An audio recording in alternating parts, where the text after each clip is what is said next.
la tombe de toutes les filles qui ont disparu, qui n'ont été jamais retrouvées. C'est là que je peux me recueillir, faire mon deuil avec d'autres familles. Pour moi, on n'est pas arrivé au bout de l'affaire. On n'a pas retrouvé tous les corps. On a retrouvé certains corps. Celui de la sœur à ma femme n'a pas été retrouvé. Et puis d'autres aussi qui n'ont pas été retrouvés. Et j'en ai fait une dépression. J'ai été hospitalisée. On se met dans une bulle et on voit plus personne. Entre 1975 et 1990, une vingtaine de jeunes femmes disparaissent dans la région d'Auxerre. À cette époque, plusieurs criminels devenus célèbres, comme Émile Louis ou Michel Fourniret, y séjournent en toute impunité. Personne ne fait la moindre relation entre ces disparitions et l'activité criminelle de ces prédateurs. Ni la police, ni la justice ne sont capables pendant toutes ces années de résoudre ne serait-ce qu'un seul de ces cas. 40 ans plus tard, il est temps de revenir sur ce que tout le monde appelle à Auxerre l'affaire des disparus de Lyon.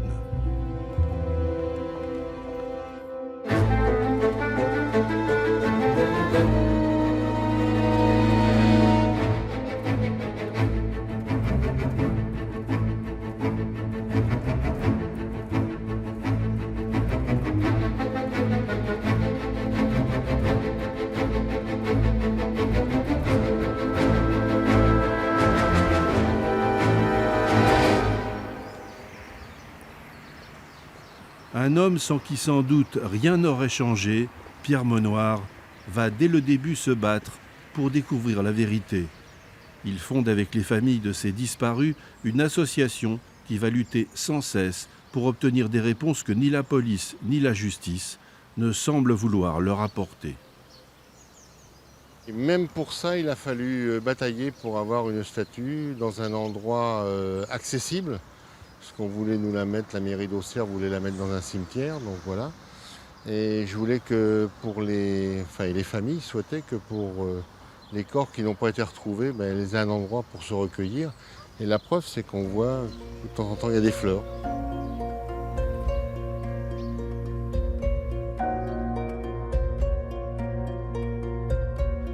Des fleurs pour Françoise Lemoine, 27 ans, aperçue pour la dernière fois en 1975 à Auxerre. Des fleurs pour Christine Marlot, 16 ans, qui s'évapore dans la nature le 23 janvier 1977.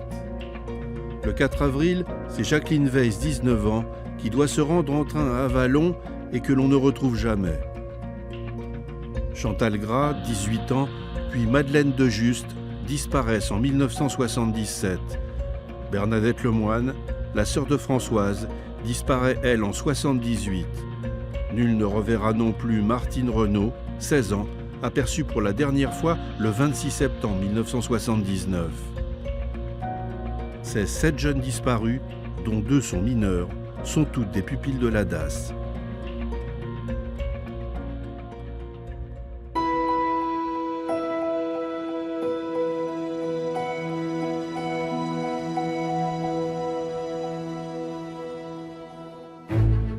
Dès les années 80, un gendarme, Christian Jambert, suspecte un chauffeur de car de la région nommé Émile Louis.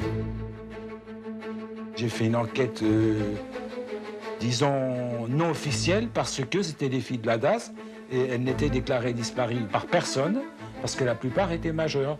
Je me suis entêté et je me suis rendu compte qu'en fait c'était des disparitions suspectes parce que ces filles-là n'ont jamais réapparu.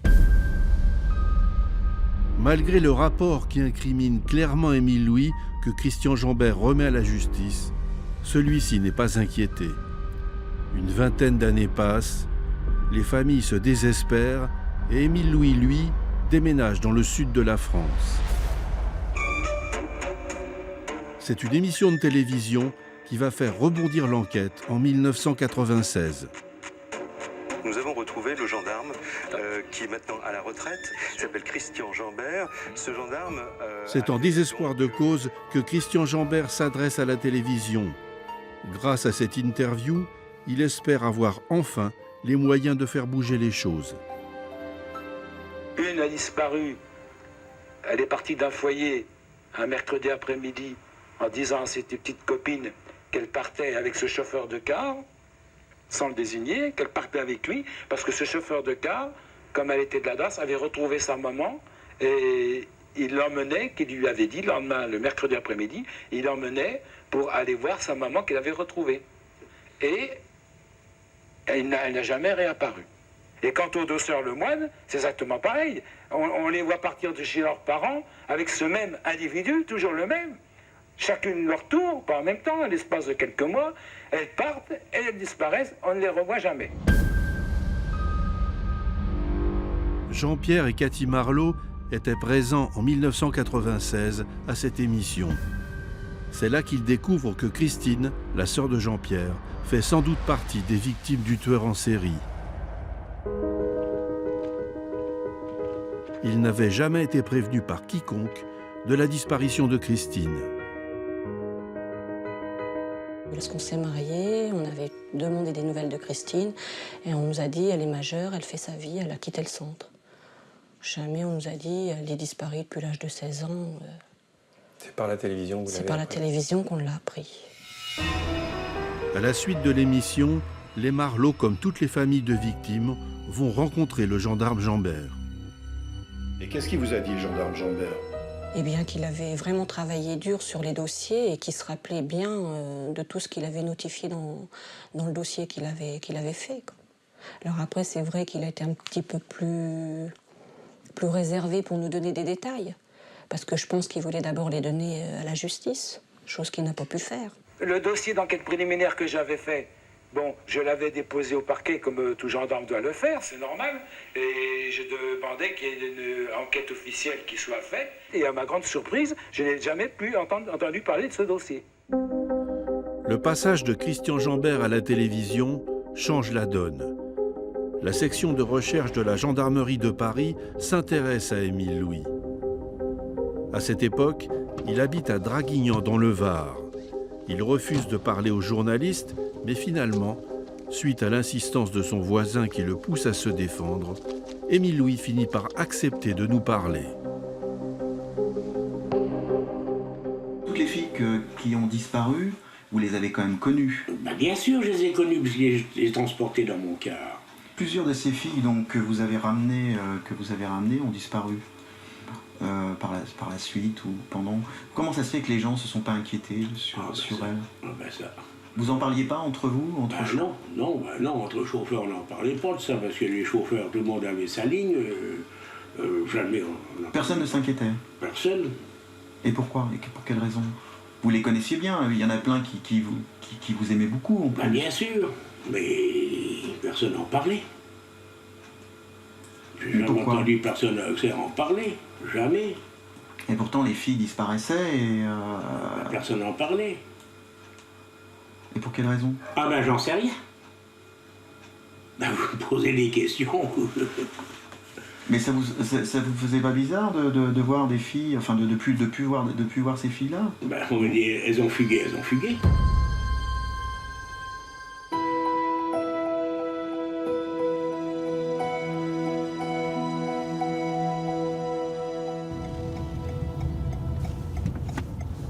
Voilà, tu as regardé les murs.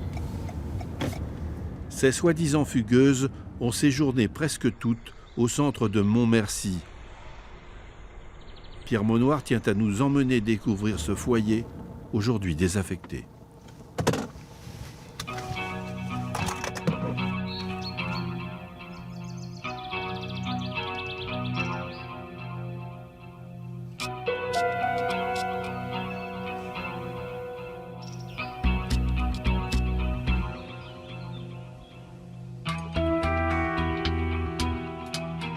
Montmercy, c'est là que tout a un petit peu démarré et c'est là que beaucoup de ces jeunes filles sont passées.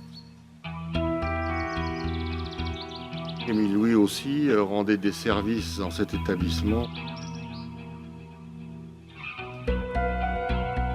C'est délabré maintenant, bien évidemment, mais c'était pas beaucoup mieux avant puisqu'il n'y avait pas de chauffage, il n'y avait pas, enfin plein de choses, quoi. Et c'est vraiment triste. À chaque fois que je passe dans ce coin et que je fais un tout petit pèlerinage d'arrêt, ben oui, effectivement, c'est la misère, c'est les viols qui ont été commis là. Les jeunes femmes de la DAS, on voit bien, hein, personne s'en a inquiété, même pas la gendarmerie, même pas la DAS, même pas les institutions. Enfin, c'est lamentable, quoi. Les victimes de Montmercy ne se limitent pas aux seuls disparus. Le foyer était à l'époque dirigé par un certain Pierre Charrier, bien connu d'Émile Louis. Je sais que les gamines, elles me disaient toujours, elles prenaient, je crois, la douche, c'était un jour en semaine, mais je ne me rappelle plus quel jour, et que le Père Charrier, ça se promenait et puis allait les regarder dans les douches. Ça, me l'a toujours. Vous trouviez ça bizarre quand même? Ah oui, là, oui, parce que c'est une chose que je ne me serais jamais permis. Hein. Quel rapport vous aviez avec M. Charrier? Aucun. Rapport de boulot, c'est tout. Vous avez jamais été invité chez lui? Ah, jamais. Je ne sais même pas comment c'était fait chez lui. Pierre Charrier sera condamné en 1992 à 6 ans de prison pour attentat à la pudeur avec violence.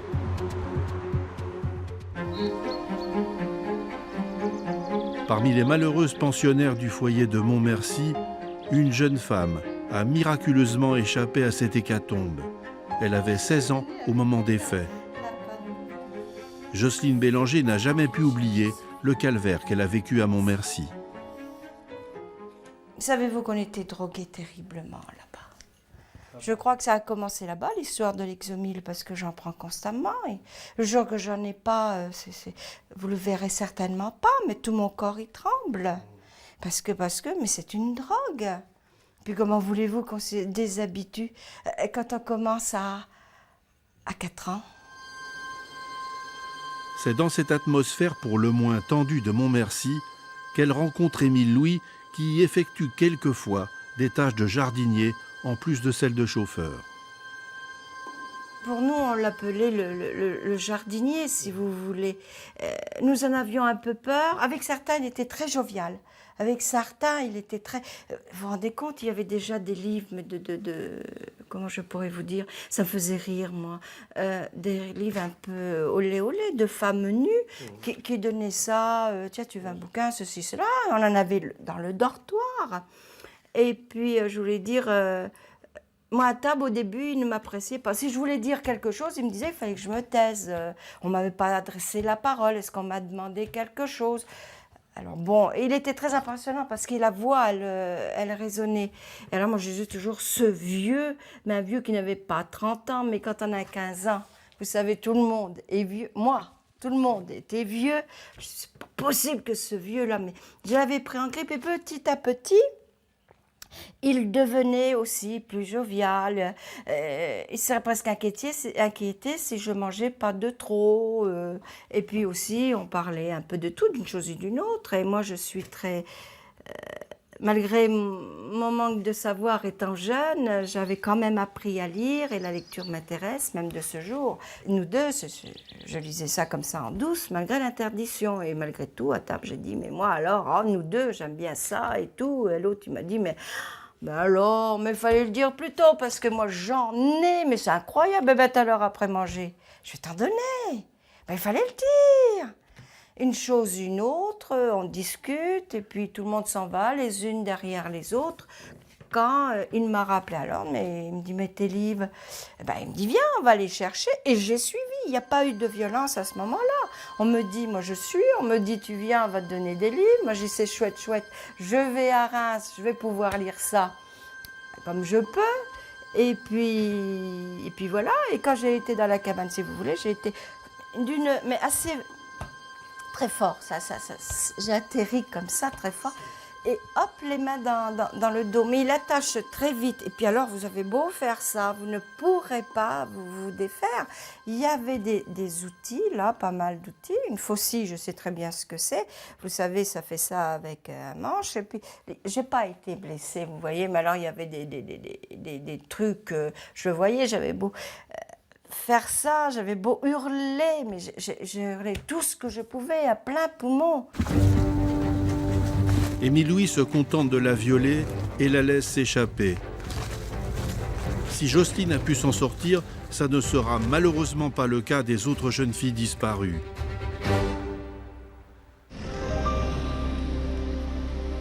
À Paris, le cabinet Seban représente l'ensemble des victimes d'Émile Louis. Corinne Herman y est avocate. Elle est la meilleure spécialiste de l'affaire des disparus de Lyon. Émile Louis, on ne connaît pas exactement la façon dont il a tué les victimes parce qu'il ne l'a jamais vraiment dit, même dans ses aveux. Il a été assez loin des actes de mise à mort. Mais sa façon d'approcher les victimes, sa façon de les prendre dans sa toile, de les entourer comme dans un cocon pour qu'on ne les aperçoive pas et qu'on ne l'aperçoive pas lui, cette façon d'approcher ces victimes, elle sera identique pendant 50 ans. Donc ça, on le retrouve et grâce aux victimes vivantes, on va comprendre comment il jouait avec elles, comment il s'approchait d'elles, comment il les ficelait, comment il les apprivoisait et comment il les amenait où il voulait. Jocelyne Bélanger, terrorisée, se taira longtemps. Comment voulez-vous que je puisse en parler? Ce n'était dans l'impossibilité d'en parler. Et même si j'avais parlé, je me sens coupable, moi, avec ces histoires-là.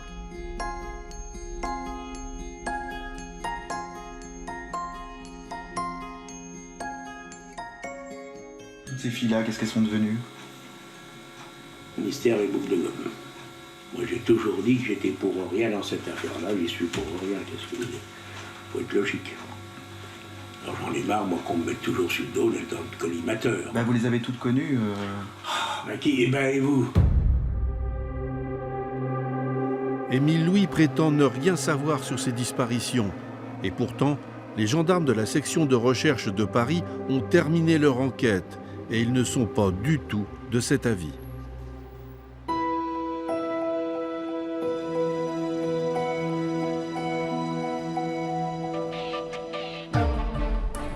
Depuis la fin des années 80, Émile Louis vit dans le Var.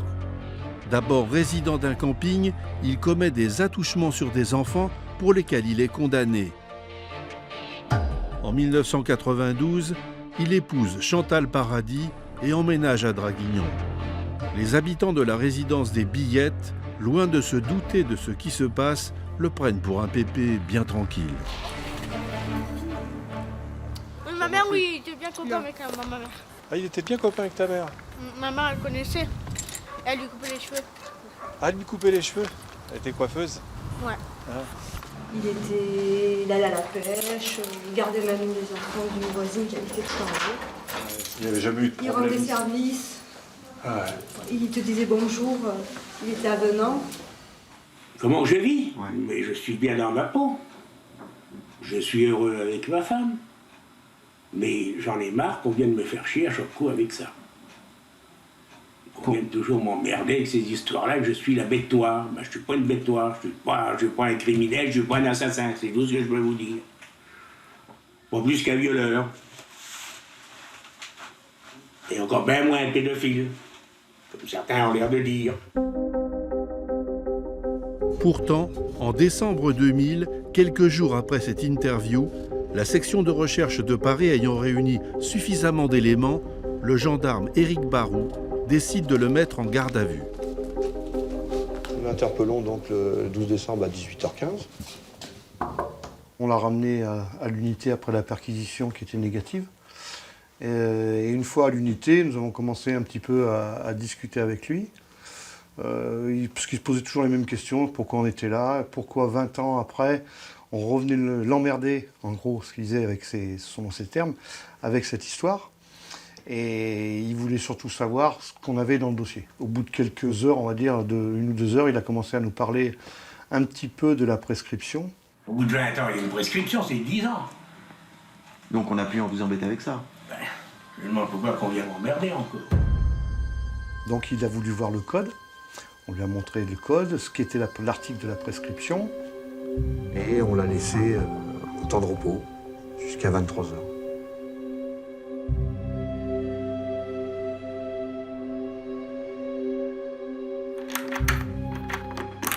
S'il veut que la prescription soit mise en place, il fallait qu'il les avoue les faits. Donc c'est ce qui va l'amener à parler en disant finalement moi je suis le plus grand tueur en série ou le plus grand tueur du monde parce que vous ne pouvez pas me poursuivre.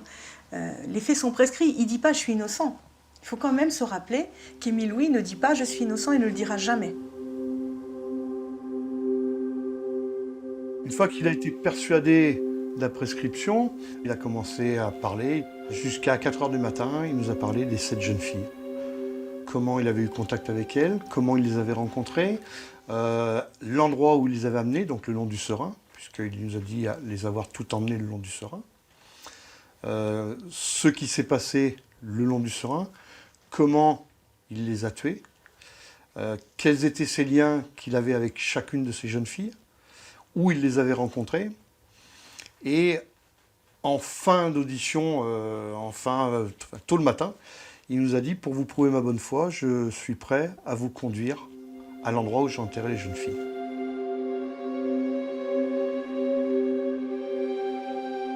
Nous l'avons conduit à Rouvray. Et à ce moment-là, on lui a demandé de nous indiquer les 7 lieux où il avait déposé les 7 jeunes filles. Donc il nous a indiqué tous les lieux où il les avait déposés, qui ont été numérotés de 1 à 7 par nos techniciens. La plus grande des victoires, ça a été quand on a trouvé le premier corps, qui était au trou numéro 1. On l'a trouvé fin décembre. Et le deuxième corps a été trouvé en début d'année, vers le mois de janvier.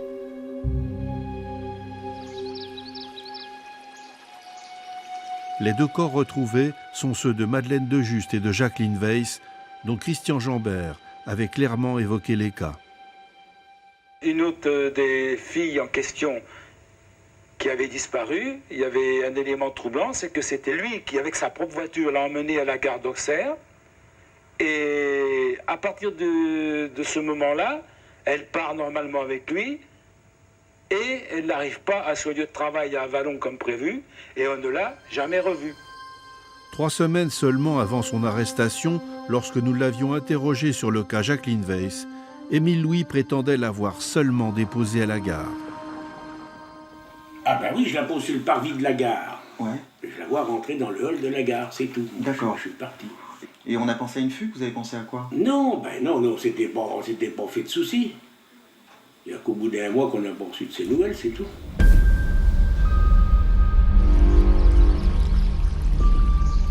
Tous ces meurtres, il les décrit comme quoi il a été envahi par une bête. Il a eu un trou noir. Pendant ce trou noir, il est passé à l'acte. Et quand il se réveillait, elles étaient mortes. C'est la seule description qui nous a donné des faits proprement dits. On a retrouvé des centaines de vêtements, donc plusieurs valises en carton comme on avait à l'époque qui se sont dégradées, dans lesquelles les vêtements étaient pliés, où on trouvait du vernis, du maquillage, donc on savait que c'était pour des jeunes filles. Et tous ces vêtements présentaient une particularité, c'est que toutes les étiquettes de ces vêtements avaient été coupées.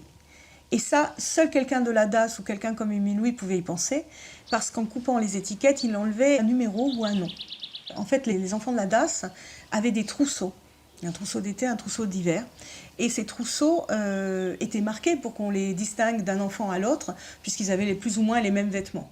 Et donc toutes les étiquettes de ces vêtements, centaines de vêtements ou d'objets, ou plus d'une centaine en tous les cas, toutes les étiquettes étaient coupées. Donc on savait bien que tous ces vêtements étaient en lien entre eux.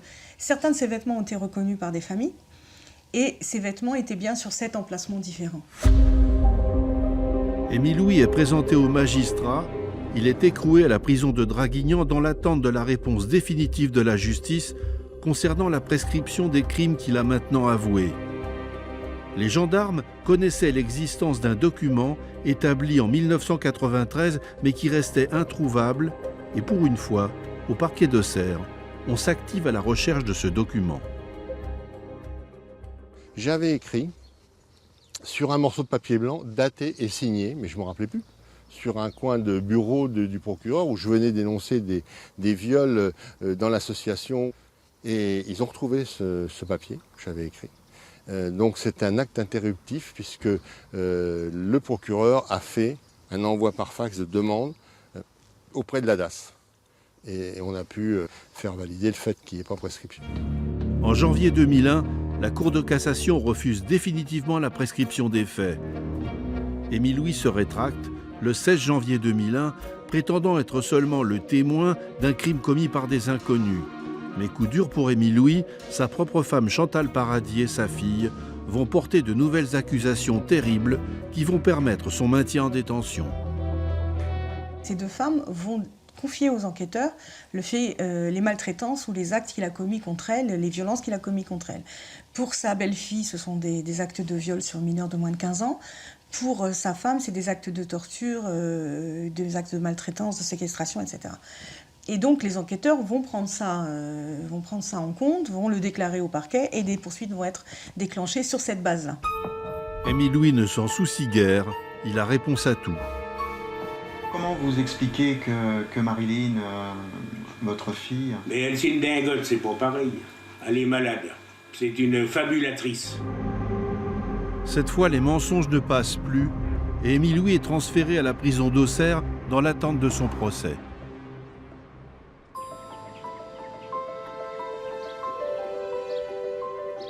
Les obsèques de Jacqueline Weiss et de Madeleine de Juste donnent lieu à une cérémonie organisée par les familles de disparus à la cathédrale d'Auxerre. C'était plus qu'émouvant, quoi. Forcément. Que 2 cercueils, quoi. Donc on avait mis des bougies qui symbolisaient les autres, enfin, etc. C'était vraiment... je me rappelle de Gisèle Gras, enfin, c'était... Voilà, quoi. Elle qui est très proche, très catholique, etc. C'était l'horreur, quoi. L'horreur, et puis cette place quasiment vide, quoi. Le prêtre qui a fait la cérémonie a subi des pressions pour que l'enterrement soit fait dans une autre église. Moi, je voulais que ce soit symbolique à la cathédrale. C'était au moins l'hommage qu'on pouvait leur rendre. Donc on avait, on va dire, privatisé toute la place, parce que je pensais qu'il allait y avoir beaucoup d'officiels. J'avais l'espoir. Sauf qu'en officiel, nous avons eu uniquement la gendarmerie, quelques associations de défense handicapés ou défense de victimes sur Lyon, mais conseil général, DAS, personne. Même le maire? Non, absolument pas. Non, j'ai trouvé ça, enfin jusqu'au bout, quoi. Je veux dire, ils n'étaient pas en cause, ces gens-là. Jusqu'au bout, je veux dire, on a eu des dysfonctionnements. Même après la reconnaissance qu'il y a eu des victimes, qu'Émile Louis est avoué, etc. Enfin, je veux dire, c'est hallucinant, quoi. Pourquoi aura-t-il fallu attendre 25 ans pour que soit résolue une partie de l'affaire des disparus? C'est ce que nous allons essayer de comprendre.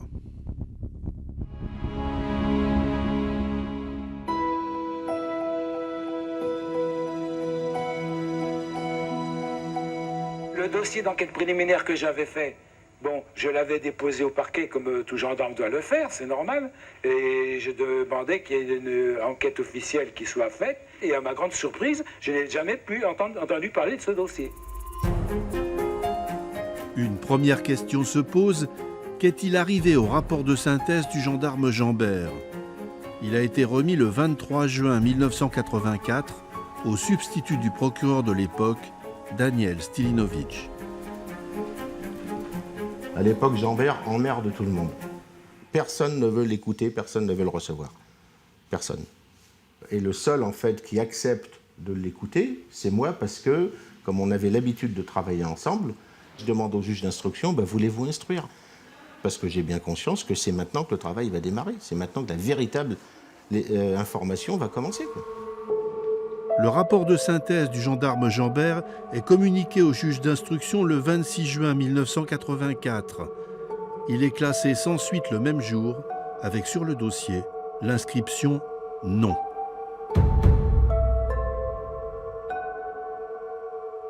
Dans son rapport de synthèse que voici, Christian Jambert donnait les noms des victimes et précisait le fait que toutes se trouvaient dans l'environnement du dénommé Louis-Émile. Il concluait à la responsabilité probable de ce dernier dans les 7 disparitions et demandait donc l'ouverture d'une enquête. Le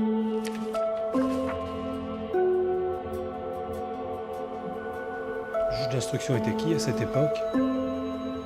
Monsieur Bourguignon. Et pourtant, le juge Bourguignon avait toutes les raisons de s'intéresser à Émile Louis, qui avait avoué à Christian Jambert en décembre 1981 avoir eu des agissements de nature sexuelle sur des filles handicapées confiées en nourrice à sa concubine, Madame Binoche. Annie est l'une d'entre elles. Émile Louis s'en souvient très bien, mais c'est Madame Binoche, sa concubine, qui l'accuse de mauvais traitement. Ça, je m'en souviendrai toute ma vie, cette pauvre Annie. Il allait me chercher en voiture. Il était chauffeur de car.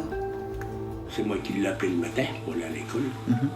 Qui préparait son petit déjeuner à ce gosse. Et il m'a emmené au sécrétaire et son car. Il dit, qu'est-ce que t'as sous les bras, Annie, qu'est-ce que t'as? Elle dit, c'est la dame qui m'a tapé hier soir pour mon chabalé.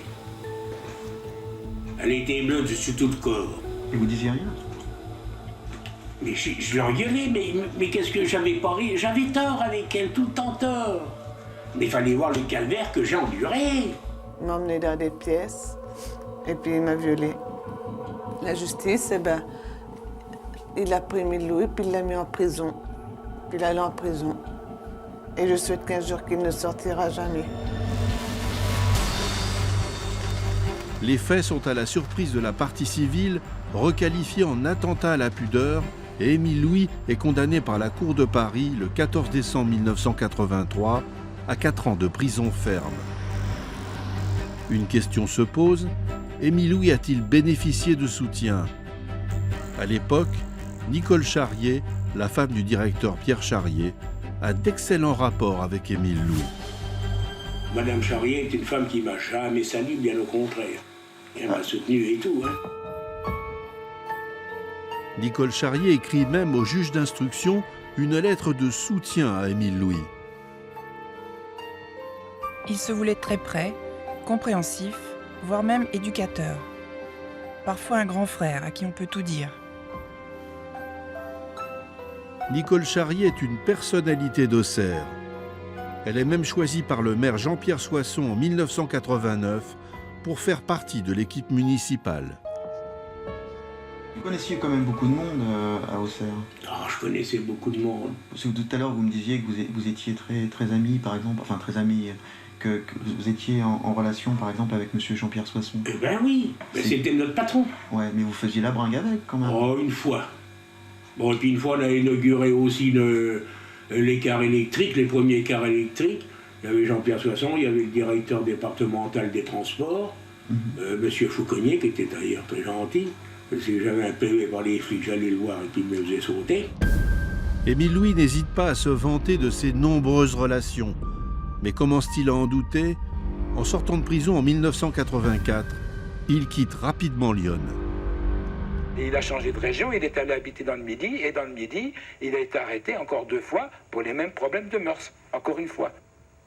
Il avait fait des attentats à la pudeur sur des enfants, particulièrement des garçonnets, et il avait été arrêté encore par les gendarmes, et il avait été incarcéré à deux reprises différentes.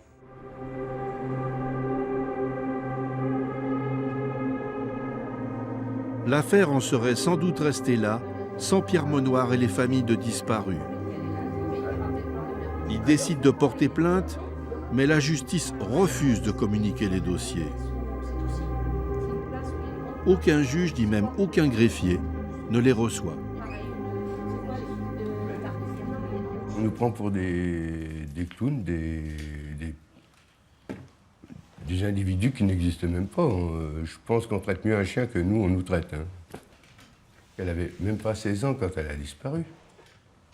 Personne n'a été prévenu. Et ça, je ne le mettrai jamais. Ils s'en fichaient complètement des enfants. Ils étaient responsables. Et il ne faut pas oublier que quand même la DAS, à l'époque, avait la responsabilité d'un enfant jusqu'à sa majorité, et 3 ans après. Moi, je vois mon mari qui pleure régulièrement. Je vois mes petites sœurs de peine, comme je dis, comme l'a dit déjà une autre personne tout à l'heure.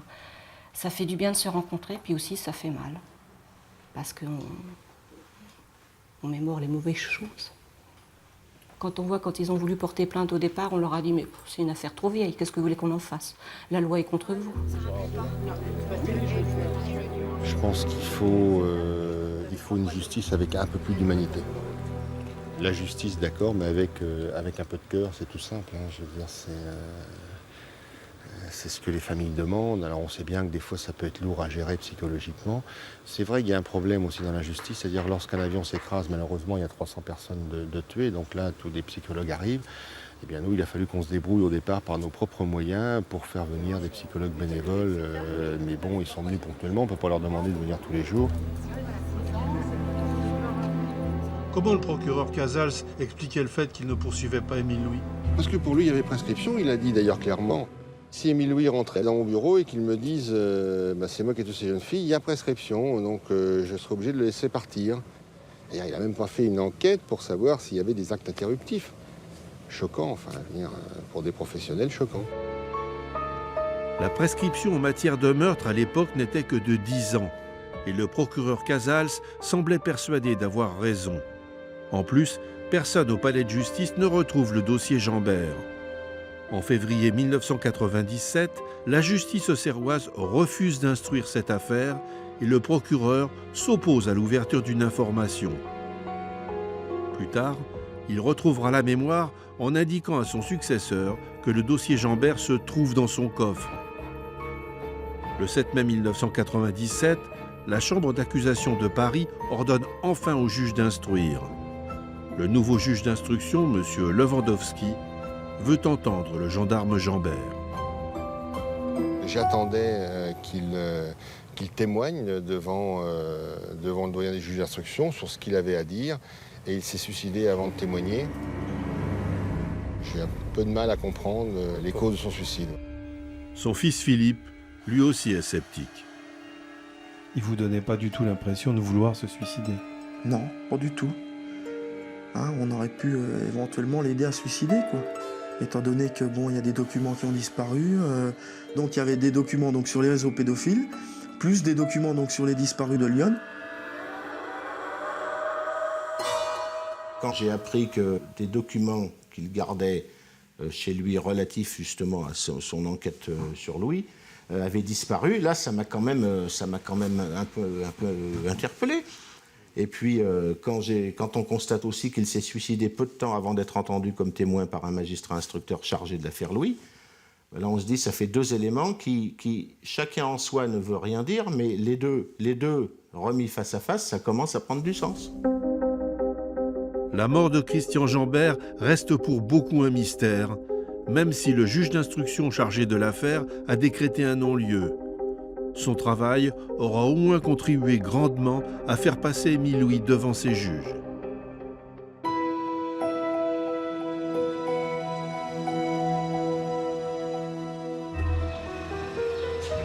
Plus de 25 ans après les faits, l'affaire des disparus est enfin portée devant la justice. Le procès d'Émile Louis s'ouvre devant les assises de Lyon le 9 novembre 2004. Pour les familles de victimes et pour leur avocat, Didier Seban, il reste un espoir qu'Émile Louis parle enfin. Nous disons encore une fois, celui qui détient la clé d'où se trouvent ces corps, nous souhaitons qu'il parle, qu'il dise où se trouvent ces corps. Émile Louis le sait, il a déjà donné les indications pour en retrouver deux. Nous souhaitons que les derniers, par respect pour les familles, pour qu'elles puissent faire leur deuil, les derniers corps puissent être retrouvés.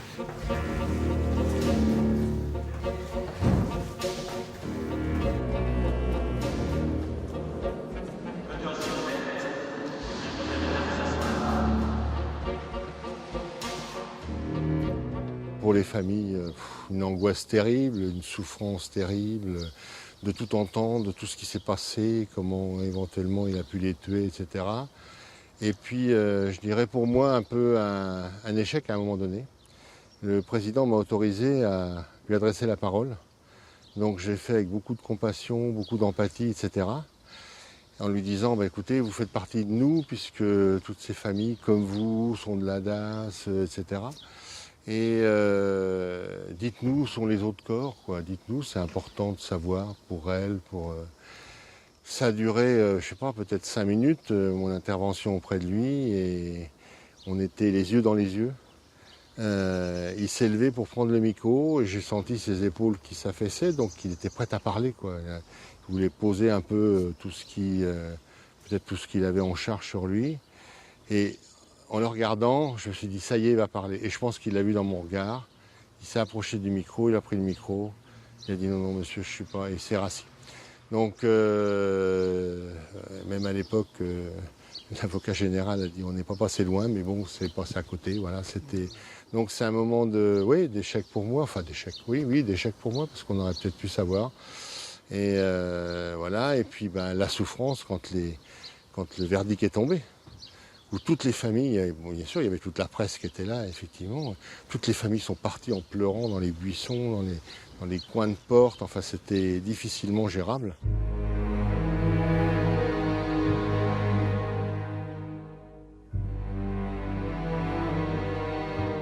Il n'a rien avoué, même si on a eu à un moment donné le sentiment, quand le président de la cour d'assises l'a interrogé sur la bête qu'il y avait en lui, puisqu'il a parlé à plusieurs fois de la bête qu'il y avait en lui, qu'il n'était pas très loin de dire que finalement il y avait deux Émile Louis, cet Émile Louis respectueux des institutions et puis cet Émile Louis dans lequel la bête finalement pouvait ressortir.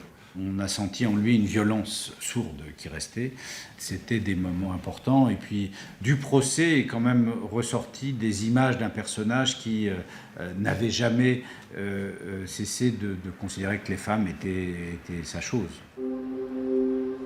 À l'issue des débats, la cour d'assises de Lyon condamne Émile Louis à la réclusion criminelle à perpétuité, peine qui sera confirmée par la cour d'appel de Paris en juin 2006. Émile Louis est mort en prison le 20 octobre 2013 en emportant avec lui ses derniers secrets. L'affaire des disparus paraît enfin terminée. Mais coup de théâtre, en 2018, elle rebondit avec cette fois un autre prédateur.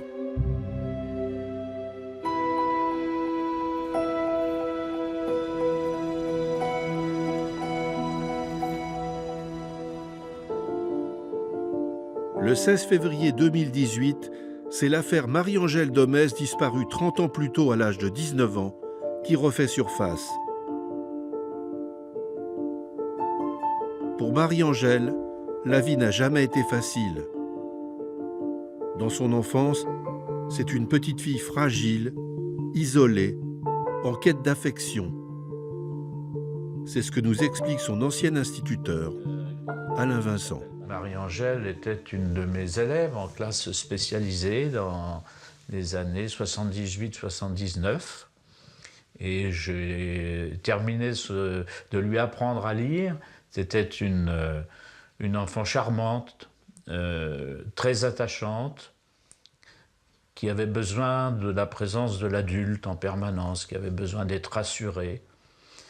Marie-Angèle était une jeune fille naïve, c'était une jeune fille qui avait été recensée comme enfant intellectuellement peut-être un peu lente. Et donc elle croyait aussi beaucoup à ce qu'elle entendait, elle n'avait pas beaucoup d'esprit critique. Ce sont des enfants que l'on peut exploiter, que l'on peut tromper, de manière assez simple, assez facile.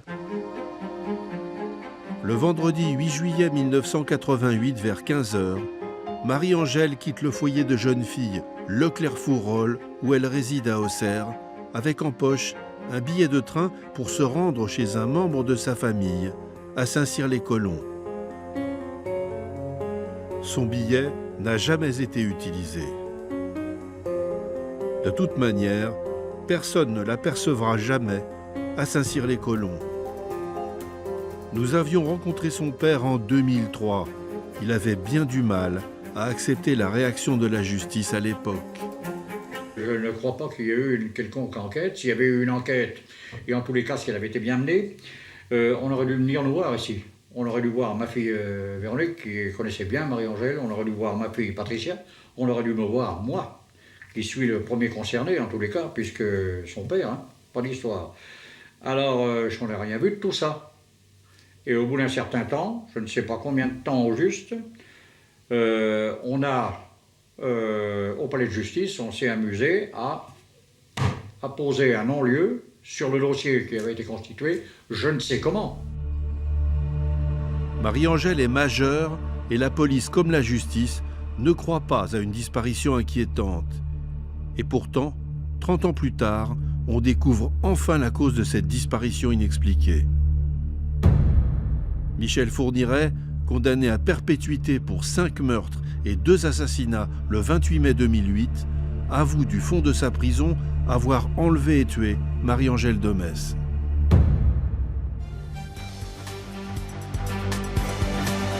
Ces rebondissements n'auraient pas pu avoir lieu sans le travail de la section de recherche de Dijon, puisqu'ici, effectivement, à Dijon, il y a une cellule qui travaille en permanence sur ces affaires de meurtre non élucidées. La cellule Cold Case, c'est son nom. L'avocat a bien insisté. La section de recherche de la gendarmerie de Dijon s'était intéressée au fait que Michel Fourniret avait vécu avec son épouse Monique Olivier, là précisément où avait disparu Marie-Angèle, à Saint-Cyr-les-Colons. Ce qui ressort, en tout cas du comportement de Michel Fourniret, c'est que, il le dit très clairement, il joue avec les enquêteurs. Si vous faites du bon travail, si vous avez bien travaillé, vérifié tout, si vous m'amenez la preuve que c'est moi, j'avoue. Si vous ne l'avez pas fait, si vous n'avez pas travaillé, c'est que vous n'êtes pas sérieux, je vous dirai rien. Pour le père de Marie-Angèle, ce rebondissement est dur à accepter. J'ai été choqué, quoi. Et on pourrait l'être à moins. Hein. J'avais imaginé beaucoup de choses, quoi. Un copain, une secte, un truc comme ça, quoi. J'ai jamais cru à son décès, pour moi. Et je ne sais pas trop si, subconsciemment, je refusais d'admettre qu'elle soit décédée. Peut-être ça, je ne sais pas. Cette angoisse qui naît au départ dans la disparition ne s'arrête jamais. Quand ça dure 30 ans, c'est juste une torture. Donc évidemment que les parents voudraient retrouver le corps de leur fille ou de leur sœur, et évidemment que les proches voudraient lui donner une sépulture. On a besoin de ça pour pouvoir avancer. À la suite de ces aveux, des fouilles sont organisées ici, à Saint-Cyr-les-Colons, mais sans succès. On ne peut pas laisser ça comme ça, c'est pas possible. Moi, ce que je veux, c'est que ce qui reste de Marie-Angèle, on puisse lui offrir, disons, une tombe décente dans un cimetière. Pas comme ça, dans la nature, comme un chien. On va recommencer à se battre, comme on s'est déjà battu autrefois. J'ai dit que, de toute façon, j'ai 89 ans, et bon, quand on a 89 ans, on peut s'attendre à mourir du jour au lendemain. Mais j'ai dit autant que j'aurai de force, je ferai ce qu'il faudrait faire. Et je veux que Fourniret paye. Il doit payer, c'est tout. Il n'y a pas d'histoire. Il faut qu'il paye, même s'il est déjà bouclé pour le restant de sa vie. Il faut que ça lui soit mis à son crédit. Et il faut qu'il finisse par avouer. C'est ça ce que je veux. C'est qu'il finisse par avouer, qu'il dise exactement où il a déposé la gosse. Voilà. À la demande des parties civiles, des fouilles supplémentaires doivent être organisées pour tenter de retrouver le corps de Marie-Angèle, mais les informations données par Fourniret 30 ans après restent très imprécises.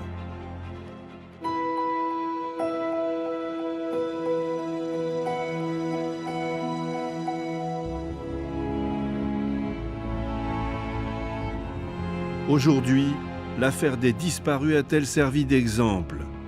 En tout cas, la prescription a été portée à 20 ans en cas de crime. Pour la nouvelle procureure d'Auxerre, Madame Macquart-Moulin, les leçons ont été tirées. On travaille sur des protocoles pour toujours s'améliorer, même si nos institutions, elles sont bien sûr humaines et donc profondément imparfaites. Je constate en tout cas dans Lyon que ces protocoles, encore une fois qui sont nationaux, qui sont déclinés suite à des instructions du ministère de l'Intérieur et de la Justice, sont mis en œuvre avec une diligence toute particulière dans Lyon. Les représentants des parties civiles, eux, ne semblent pas partager ce discours optimiste. J'ose espérer que dans des établissements qui reçoivent des personnes handicapées, effectivement, on porte depuis une attention supérieure au fait qu'elles ne reviennent pas ou qu'elles ne rentrent pas dans le centre où elles sont accueillies. Par contre, sur l'organisation de l'enquête policière, sur l'organisation de la justice, malheureusement, on vit encore ce type de situation. Vous savez, nous sommes partie civile pour des familles dans l'affaire Lelandais, l'affaire de la disparition de la petite Maëlys, du meurtre de la petite Maëlys. Et beaucoup de familles, à la suite de cette affaire, sont venues s'adresser à la justice en disant « mais mon fils, mon ami a disparu sans qu'on ait plus aucune trace dans la région ». Et malheureusement, encore une fois, on s'aperçoit que ces enquêtes ne sont pas coordonnées, qu'on a affaire à des services, des tribunaux différents, que les familles ne sont pas reçues, qu'on les laisse dans le silence, et puis qu'avant, au moment où elles ont signalé ces disparitions, on n'a rien fait. On nous a dit c'est trop compliqué, des disparitions d'adultes, on ne peut pas savoir. Donc, au fond, on s'aperçoit encore que le traitement aujourd'hui de ces affaires de disparition n'est pas sérieusement pris en compte au niveau judiciaire. Dans l'affaire des disparus de Lyon, 5 corps de victimes n'ont toujours pas été retrouvés. Et à Auxerre, il reste une dizaine de femmes disparues, dont on est toujours sans nouvelles.